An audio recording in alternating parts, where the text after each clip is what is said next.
Hello friends, welcome to Ramesh TNPSC academy. இன்றைக்கி நம்ம இந்த வீடியோவில் என்ன பார்க்க போகிறோன்னா, ரீசெண்டாக நடந்த டிஎன்பிஎஸ்சி எக்ஸாம்ஸ் எல்லாத்துலேயுமே பார்த்திங்கன்னா கம்பராமாயணம் அப்படிங்கிற தலைப்புலேருந்து என்னென்ன கொஷின்ஸ் முக்கியமாக கேட்டிருக்காங்க அப்படிங்கிறது தான் இந்த வீடியோவில் நம்ம பார்க்க போகிறோம். ஏற்கனவே நம்ம சேனலில் இந்த மாதிரி நிறைய டாப்பிக்கு ஒவ்வொரு டாப்பிக்குமே என்னென்ன மாதிரியான கொஷின்ஸ் கேட்டிருக்காங்கன்னு நம்ம போட்டிருக்கோம். உதாரணத்துக்கு திருக்குறள் போட்டிருக்கோம். அப்புறம் பார்த்திங்கன்னா இலக்கணத்துக்கும் சரி டாபிக் வைஸாக என்னென்ன கொஷின்ஸ் கேட்டிருக்காங்கன்னு போட்டிருக்கோம். அந்த வரிசையில் இன்றைக்கி பார்த்திங்கன்னா கம்பராமாயணம்ங்கிறது ஒரு தவிர்க்க முடியாத ஒரு முக்கியமான டாப்பிக்கு.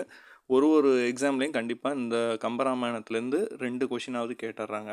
ஸோ அதை எந்த கொஷின் அதிகமாக கேட்குறாங்க, எது மாதிரி கேட்குறாங்கன்னு இந்த வீடியோவில் நம்ம பார்ப்போம். முதல் கொஷின் பாருங்கள். ஓர் அணுவினை சதக்குறிட்ட கோணினும் உளன் அப்படிங்கிறத கொடுத்து இந்த வரியை கொடுத்து பாடியவர் யார் அப்படின்னு கேட்டிருக்காங்க. இந்த வரிகளை பாடியது பார்த்திங்கன்னா கம்பர் அவர்கள் தான். இந்த மாதிரி கம்பராமாயணத்தில் ஏகப்பட்ட முக்கிய வரிகள் இருக்கும். இது மாதிரி கொஷின்ஸ் இப்போ ரீசெண்டாக அதிகமாக கேட்குறாங்க. உதாரணத்துக்கு பார்த்திங்கன்னா கண்டேன் சீதையை அப்படிங்கிறது நமக்கு பழசு. ஆக்சுவலாக கேட்டோன்னே தெரிஞ்சிடும். ஆனால் இது மாதிரி நிறைய வார்த்தைகள் இருக்குது. அன்புள்ள இனிநாமோர் ஐவர்கள் ஒருவலானம் அப்படிங்கிற வரிகள் வரும். வஞ்சன நஞ்சமென வஞ்சமகள் வந்தால் அப்படின்னு இருக்கும். கைவண்ணம் அங்கு கண்டேன், கால்வண்ணம் இங்கு கண்டேன்கிற மாதிரியான வரிகள்லாம் கொடுத்து இது இடம்பெற்ற நூல் எதுன்னு கேட்பாங்க, அல்லது பாடியவர் யாருங்கிற மாதிரியான கொஷின்ஸ் வரும். நெக்ஸ்ட் கொஷின் பாருங்கள். தமிழுக்கு கதி என்று அழைக்கப்படும் 2 நூல்கள் அப்படின்னு கேட்டிருக்காங்க. இது அடிக்கடி இப்போ ரீசெண்டாக நிறைய கொஷின்ஸில் ரிப்பீட் ஆகுது. தமிழுக்கு கதி என்று அழைக்கப்படக்கூடிய 2 நூல்கள் ஒன்று கம்பராமாயணம், இன்னொன்று திருக்குறள். இந்த மாதிரி கம்பராமாயணத்துடைய சிறப்பு பெயர்கள் நிறைய இருக்குது, அது கூட கேட்பாங்க. இப்போ கம்பராமாயணத்துக்கு கம்பர் இட்ட பெயர் என்னன்னு இப்போ ரீசெண்டாக கேட்பாங்க. கம்பர் இட்ட பெயர் பார்த்திங்கன்னா ராமாவதாரம். அது மட்டும் இல்லாமல் கம்பராமாயணத்துக்கு வேறு பெயர்கள் பார்த்திங்கன்னா கம்ப நாடகம்னு இருக்குது. அப்புறம் பார்த்திங்கன்னா இயற்கை பரிணாமம்னு இருக்குது. இந்த மாதிரி நிறைய சிறப்பு பெயர்கள் இருக்குது, அதுவுமே கொஷினில் வரும். அதே மாதிரி கம்பருக்குமே சிறப்பு பெயர்கள் இருக்குது.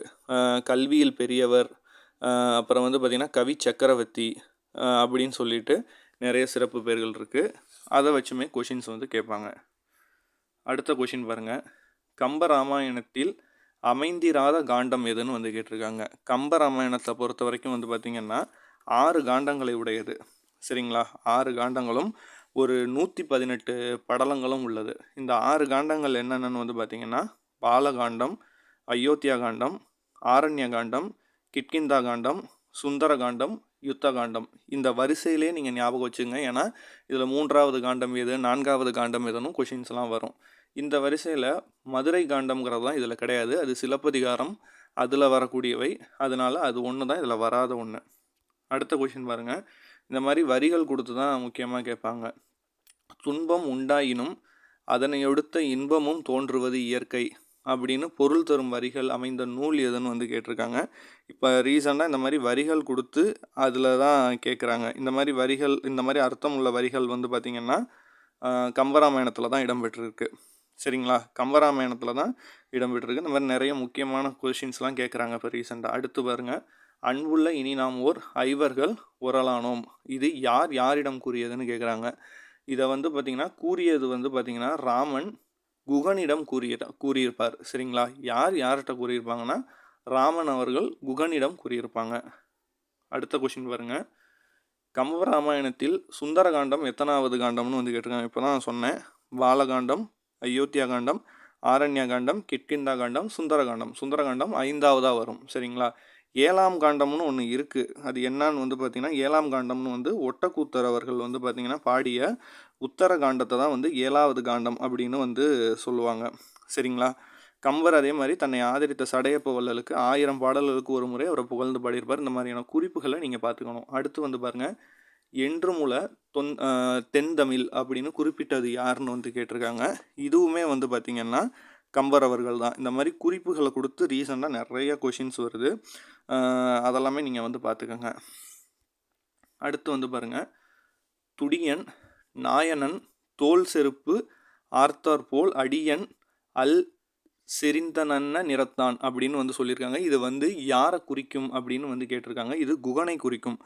குகன் பார்த்திங்கன்னா ஒரு 1000 படகுகளுக்கான தலைவனாக இருப்பார். மிகப்பெரிய ஒரு தோள்கள் மலைகளைப் போல 2 தோள்களை உடையவர், கருமையான நிறத்தை உடையவர்.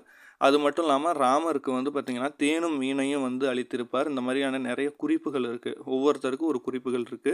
ஸோ அதெல்லாமே நீங்க பார்த்து வச்சுக்கங்க. அடுத்து வந்து பாருங்க, கம்பராமாயணம் டேஷ் நூல். அது என்ன நூல்னு வந்து கேட்டிருக்காங்க. கம்பராமாயணம் அப்படிங்கிறது வந்து பார்த்தீங்கன்னா, அது வந்து ஒரு வழி நூல். சரிங்களா? நான் ஏற்கனவே சொன்ன மாரி கம்பராமாயணத்துக்கு கம்பர் இட்ட பெயர் வந்து ராமாவதாரம். இது வந்து பார்த்தீங்கன்னா, இந்த கம்பராமாயணத்தை அரங்கேற்றிய இடம் வந்து திருவரங்கம். சரிங்களா? திருவரங்கத்துல தான் அரங்கேற்றம் வந்து செய்திருக்காங்க. கம்பர் வந்து பார்த்தீங்கன்னா, அது இல்லாம தன்னை ஆதரித்த சடையப்ப வள்ளலுக்கு 1000 பாடல்கள் கூர்மை பாடியிருப்பார். இந்த குறிப்புலாம் சொல்லியிருக்கேன். இந்த மாதிரியான விஷயங்கள் தான் இப்போ ரீசெண்டாக கொஷின்ஸில் நிறையா வருது. ஸோ இதெல்லாமே வந்து பார்த்துக்கோங்க, நோட் பண்ணிக்கோங்க.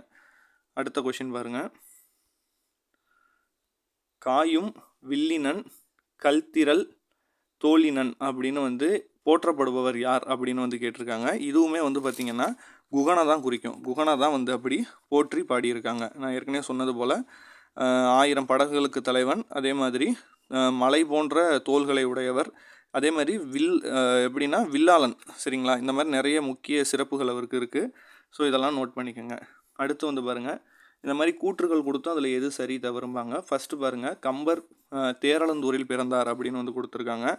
ஆமாம், சோழ நாட்டில் இருக்கிற தேரளந்தூரில் வந்து பிறந்திருக்காரு. இவருடைய காலம் வந்து அடுத்து வந்து பாருங்கள், சரஸ்வதி அந்தாதியை இயற்றியவர் கம்பர்னு இருக்காங்க. ஆமாம், இவர் தான் வந்து பார்த்திங்கன்னா கம்பராமாயணம் மட்டும் இல்லாமல் ஏர் 70 சிறை 70 சரஸ்வதி அந்தாதி, சடகோபர் அந்தாதி, திருக்கை வழக்கம், இந்த மாதிரி நூல்கள்லாம் வந்து இயற்றியது.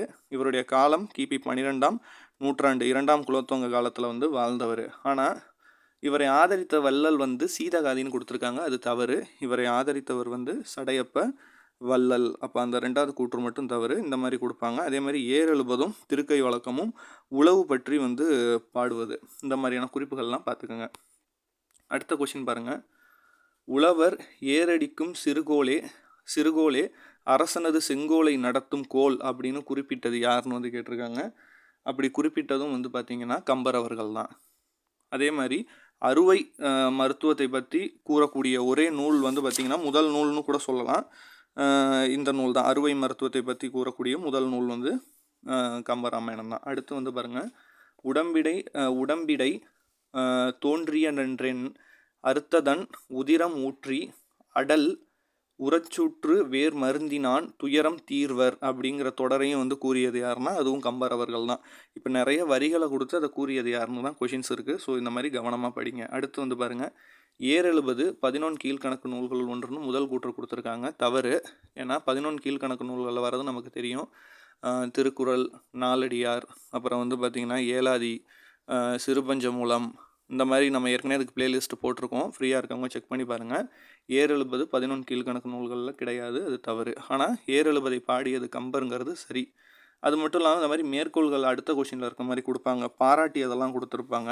யாமறிந்த புலவரிலே கம்பனை போல்னு புகழ்ந்தது பாரதியார் அவர்கள் தான். அந்த மாதிரி நிறைய பேர் வந்து கம்பரை வந்து புகழ்ந்திருப்பாங்க. ஸோ அதுவுமே வந்து பார்த்திங்கன்னா கொஷினில் வரும். சரிங்களா? வள்ளுவனை போல இளங்கோவை போல பூமியில் யாரும் பிறந்ததில்லை அப்படிங்கிற மாதிரிகள் வரிகள் வரும். வீசும் தென்றலும் காற்றன்று கையினில் கம்பன் கவியுண்டு அப்படின்லாம் நிறைய சிறப்பு இருக்குது கம்பரை பற்றி. கம்பன் வீட்டு கட்டுத்தறியும் கவி பாடம்னு இருக்குது. இந்த மாதிரிலாம் அதெல்லாம் யார் பாடியது, யார் கூறியதுன்னு வந்து பார்த்துக்குங்க. அடுத்து வந்து கம்பரை புறந்தவர் யார், அதாவது ஆதரித்தது யார், அதுவும் சடையப்ப வள்ளல் அவர்கள் தான். அடுத்த கொஷின், கம்பராமாயணத்தில் மணிமுடியாக விளங்கும் காண்டம் எதுன்னு கேட்டிருக்காங்க. கம்பராமாயணத்தில் மணிமுடியாக விளங்கும் காண்டம் வந்து சுந்தரகாண்டம். ஸோ இதெல்லாம் தான் ரீசன்ட் டேஸ் நடந்த எக்ஸாம்ஸில் வந்து கம்பராமாயணம் சார்ந்து கேட்ட கொஷின்ஸ். உங்களுக்கு வேறு ஏதாவது டாபிக் வேணும்னா கமெண்ட் பண்ணுங்கள், அதுக்கான வீடியோ நான் போடுறேன். அரம்சை டெஸ்ட் பேட்ச் நம்ம சேனலில் இருக்குது. ஃப்ரீயாக இருக்கவங்க எழுதுங்க, உங்களுக்கு ரொம்ப யூஸ்ஃபுல்லாக இருக்கும். இலக்கண வீடியோஸ் போயிட்டுருக்கு. உங்களுக்கு வேறு ஏதாவது டாபிக் வேணும்னா கமெண்ட் பண்ணுங்கள், அதுக்கான வீடியோஸ் நான் மேக் பண்ணி போடுறேன். தொடர்ந்து சப்போர்ட் பண்ணுங்கள். நன்றி, வணக்கம்.